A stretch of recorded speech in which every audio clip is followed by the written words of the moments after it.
tell you, I'm just gonna stop being in a hurry to get to this floor. This is 3 days away from my last video about this. And you know, I have a very bad back. And all that bending over I did the other day, the next day I couldn't even move, even with my super powerful medicine that I don't want to talk about because they're trying very hard to keep people from getting it. And I'll tell you the truth, there are times when I could not live without it. So I had to take all day yesterday off, and the next few days I'm going to have to be very, very careful about how much I lift, how I move, how I step down off of things, and because I could end up screwing my back up for a very long time. I mean, it's happened many times throughout my life that I've had to take a couple of months off and let my back heal. But anyway, I have a lot of little BS things that I've got to get done before I can put the floor down. Fortunately, some of them are inside. One of them, I still have to get out and raise that corner up. But these windows have plexiglass over them. I've taken these two off. And then I'm going to probably take this off in the trim because I've got some cedar 1x4s. I'm going to trim the windows out with cedar 1x4s. And I want these windows to open. I want to be able to open these windows for ventilation. I'm probably going to stick an exhaust fan in that window, sucking everything out. So I've got this window and that window to take the plexiglass down off of. And I thought I would bring you along. Oh, and then you see the little bit of 3/4 inch trim. I'm going to take all that around the edge of the floor off. And the reason is I want my plywood to go snug up against the wall between that and the one on the other side. That's a 1/4 inch. And I've got 1x4 cedar that I'm going to put along the bottom. I'm going to make it look pretty in here. Oh, and I got the floor paint, and it's like a red, terracotta red, just because. All right, let me put you in the tripod here and let me get to taking this one out. Still cold. It's like 27 degrees out. And I do not do cold at all.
I've got all this hardware that's around all these windows.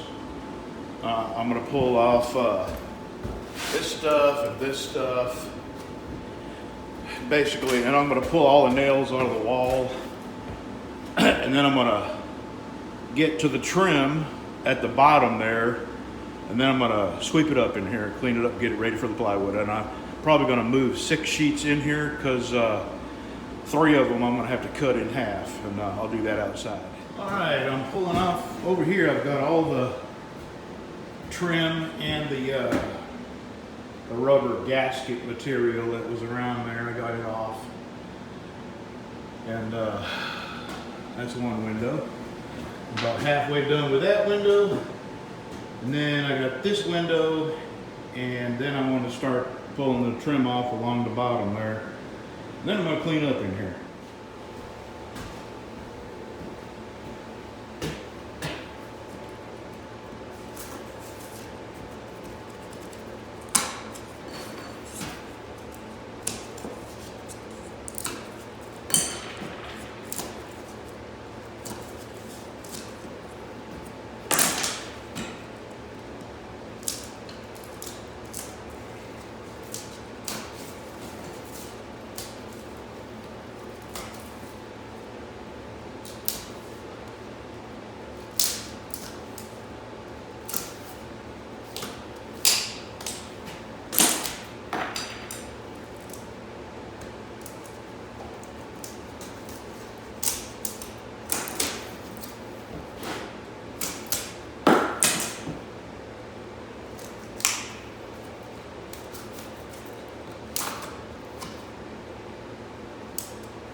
All right, there's one winder.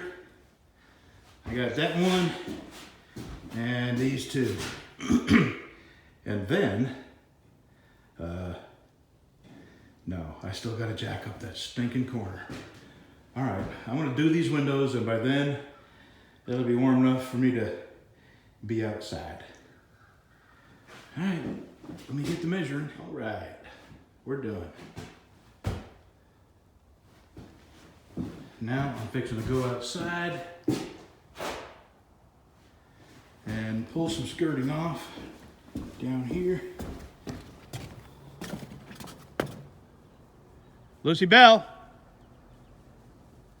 All right, got some 1/4-inch screws across the top there. I'm just going to take them off and pull it back and put a light up on there and see what I got. Alrighty, here's what we got. We've got up here that this has really sunk right here, and it's tipping over, and it looks like this was yeah, there's nothing there between the block.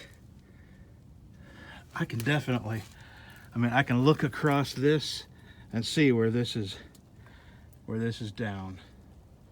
So let's see here.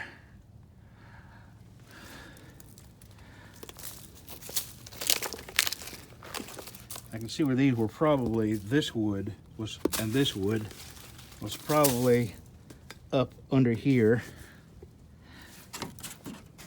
And it's not rotted or anything. It just appears to have settled. So, I am going to,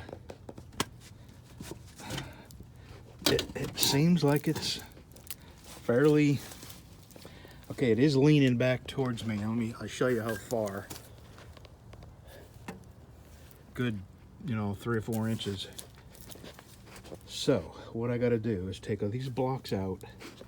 I don't know what kind of pad it's on down there, but level that pad, put these blocks back, jack it up here, and block that up and black it up here, and I think I'll be good. I may go ahead and raise this just a little bit and hammer them wedges under there. Everything else seems to be okay. Yeah.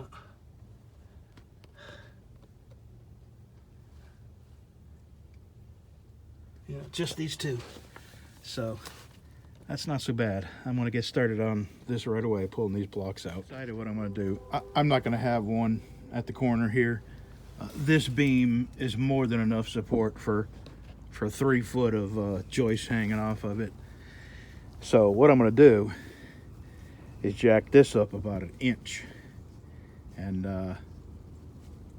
I think that'll raise this end up enough to free up the door and make the floor a little more level. What I really think is that second one there.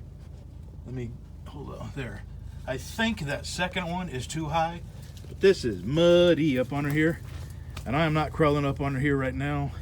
As a matter of fact, I'm going to leave this open and probably pull another one off the other side to dry this out under here. This would explain why it smells so bad inside that building, because it's really wet and it's making a musty odor inside. So anyway, jack this up. I got to put some blocks up here. I got my 6-ton jack, and let me get to work. All right, that is what I've added. Let's go have a look at the door. I'll know right now if it worked, because this door, it would not hold on, I gotta unplug the extension cord to close the door. Unbelievable what a little bit of leveling do. See, I had this would not open and close before, and there was a huge gap at the bottom of the door. Now there is just a bit of a gap at the top of the door. I don't know if you can see that little gap there, but I promise you, this is going to settle enough where it's going to work. Okay, so here's the deal. Tomorrow, I'm going to time-lapse me screwing my new floor down in here. And right now, I gotta clean up a little bit, pick up some tools, and I gotta get 6 pieces of plywood up in here. So tomorrow, all I gotta do is cut and screw. See you tomorrow.